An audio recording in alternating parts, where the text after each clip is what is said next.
Hey guys, subscribe for daily knife content. And if you're shopping for knives and gear, make sure you check out the description of the video you're watching right now for links to some great online retailers.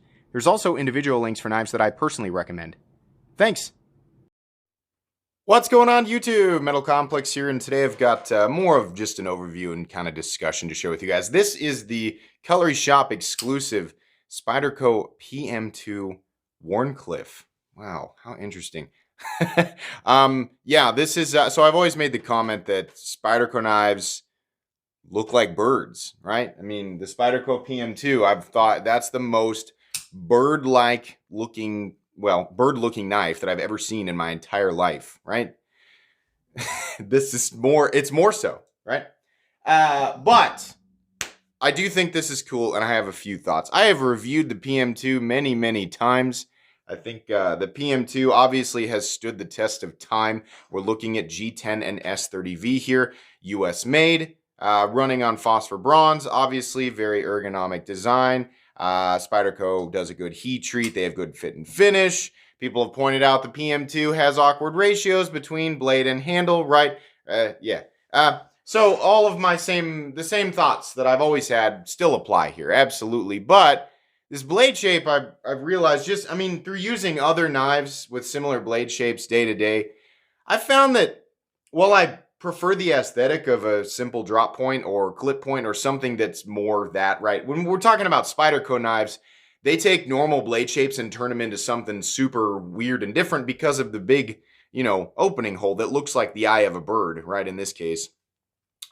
Sorry, if you've never seen that before, you're not going to be able to unsee it now. I also really like that, like if I'm going to sharpen a knife, I actually really like just the straight edge. It just makes everything a little bit easier for somebody like me who's not a professional.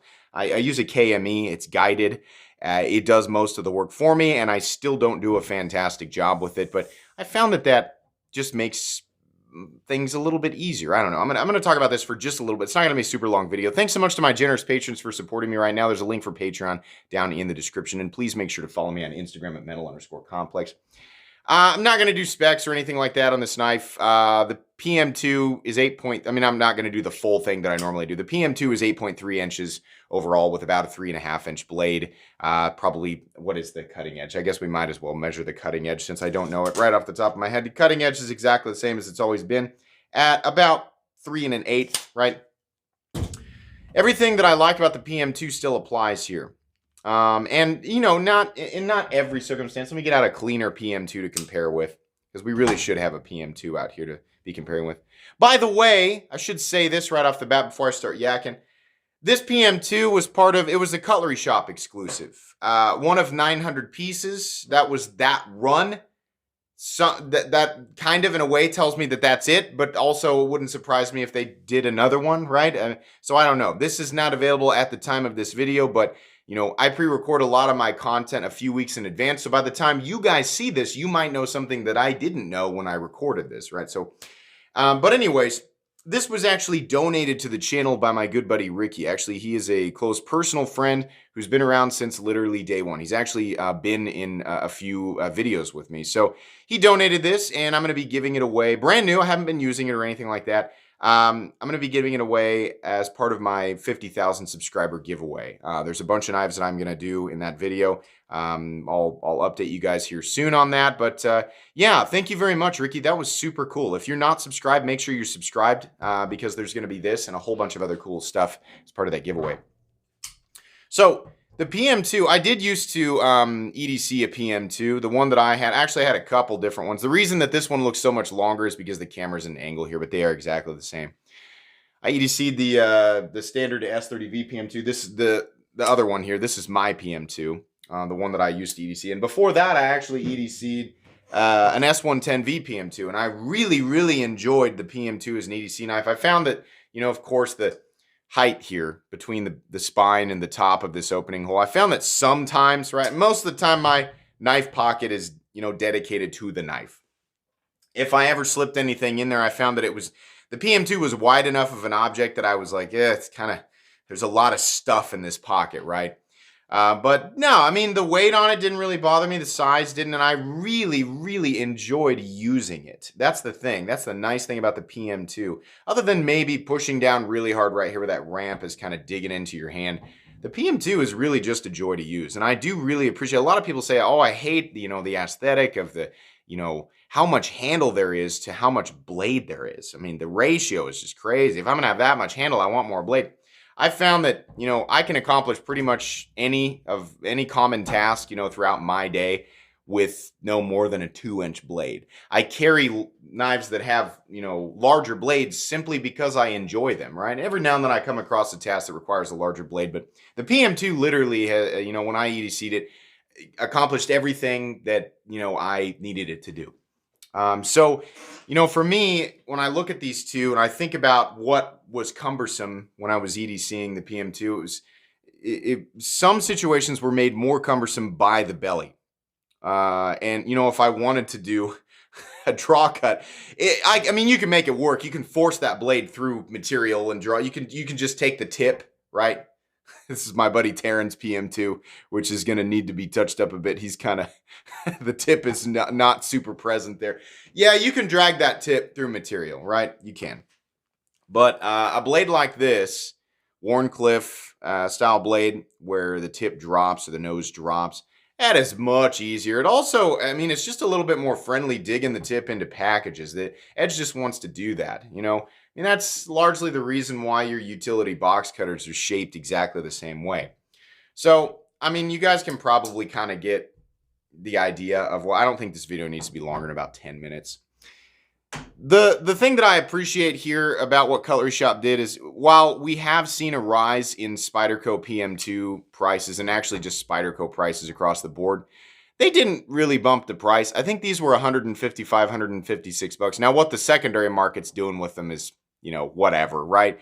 Cutlery Shoppe did 900 of these and they charged about the same price as a PM2. They weren't charging any more for, a different blade shape. I don't think this is necessarily more complicated, right? I mean, it's still a fully flat ground blade, still gets roughly the same thinness behind the edge that a PM2 gets. Now, your slicing task may not be as efficient as, the PM2 with the belly, right? It just really just depends on what you're doing. But gosh, for EDC, I'm leaning more and more and more towards Wharncliffe style blades or sheep's foot blades, right? Combination between that dropped nose and the belly. Obviously, geometry, heat treat, steel, all that stuff really matters. But on the PM2, I've been kind of taking a look at this and just enjoying it, my personal love for the PM2 has kind of dwindled. I'm rambling here, and I know that. I always wonder, people wonder, does he know that he's rambling? Oh, yes. Very aware. Been aware since day one. The more I look at this, the more I kind of mess around with it. It's like I was saying, my love for the PM2 has dwindled, my personal love, but it's still an extremely recommendable knife, despite it, the fact that it's gone through some price bumps. I remember when you could get the PM2 for $120, $125, and now it's $150 or $155, and that stinks. But is it still a great knife? Is it still a heavy competitor in that price point? Yeah, honestly, it is. I mean, I think they've figured that out. It obviously is. A lot of it's popularity, but a lot of it is, it's just a really, really good knife at the price point, and PM2s hold up. I've got tons of examples. My buddies all have my personal buddies here in town, they have PM2s that they use all the time. The things stand up as long as you're not trying to pry up nails and stuff with the tip or anything. I think day to day, we've seen a couple of different blade shapes. We've seen the one with the Emerson wave, which that was one. That's not my favorite. The PM2 Tanto, which is far and away the most beautiful PM2, or the ugliest PM2, depending on how you look at it. In my opinion, this is probably the least attractive PM2 that I've ever seen, but I gotta be honest, I think considering what I have experienced with blades like this and what I've experienced with the PM2, I think this might be the most advantageous PM2. I think this might be like function supreme for the PM2. I think this blade shape is, it looks like a plague doctor. I kept joking around about, oh, it looks like a bird. It looks like a bird, right? I had actually made the plague doctor reference with the old Spyderco matriarch, right? But this really does. Here. That looks like a plague doctor. That absolutely looks like a plague doctor, right? It's terrifying. But it is cool. And, you know, I really like this. I think the PM2, you know, has remained the same for so long. Part of me would like to see an overhaul to the PM2, and part of me understands why they won't change it. There's no reason to change it if it's still working. I mean, this is, you know, by today's standard, yeah, there's a lot of little refinements that could be applied here that just aren't. And it's because this knife just continues to work. But this blade shape kind of, man, it kind of makes me wish that I had picked one up for myself. There's a part of me that was like, I want to keep this, but Ricky was like, no, give it away for your. Either way, that's what I would have done with it. But there is a part of me that feels like I kind of missed out here on a really, really fantastic EDC knife. If not an EDC knife that's pretty big, right? I kind of it's 8.3. Right, I kind of prefer anywhere from 7 3/4 to 8 1/4, so it's right there. It's a little tiny bit over the top. It's big, but I just really like that blade shape. Of all the PM2s that exist, we're over the 10-minute mark now. Of all the PM2s that exist out there, I think that this one, as weird as it looks, I think that this one probably makes the most sense for EDC. I would very much like to see Cutlery Shoppe do a Spyderco PM2 in this blade shape. And that's not a unique thought by any stretch of the imagination. I would imagine that Cutlery Shoppe has probably already considered that.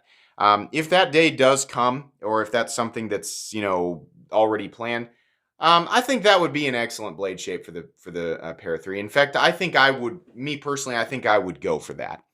So that's cool. I don't know that there's really all that much more I need to say. You can still check out the old listing for this. It's just not there. For those of you thinking, I really, really want that, and now Metal Complex has said all these cool things about it. Should I go to eBay and should I spend a whole bunch of money on one that's listed for way too much money? No, don't do that. Don't. Just wait. Just wait. There'll be more stuff coming down the road that's very interesting, right? Find new stuff every day that I think is cool or better than some previous model, right? I'm always looking for newer, greater, better things. Just in this moment, I'm thinking, wow, this is really cool. I sure hope that they do a PM2 that way, because I think that would be that would be preferable to me for the size, and I definitely like the blade shape. Anyways, Ricky, thanks again for donating this. You can check out his channel. Actually, his channel is Garage Gym Gains on YouTube. So if you're a fitness guy, you might really enjoy his channel. But Ricky's a really nice guy, and he's done stuff like this for the channel before. So anyways, I think that's going to be pretty much it today, guys. I just wanted to share this with you in a quick video. Please make sure to follow me on Instagram at metal_complex. If you enjoyed this video, please leave a like. If you'd like to check out my other content, I do, of course, have lots of videos of knives that are either expensive or inexpensive that I do or don't like, so check those out. And if you enjoy all my content, go ahead and click on that Metal Complex logo right there and subscribe, because there's definitely more coming. Thanks again for watching, everybody, and have a great day.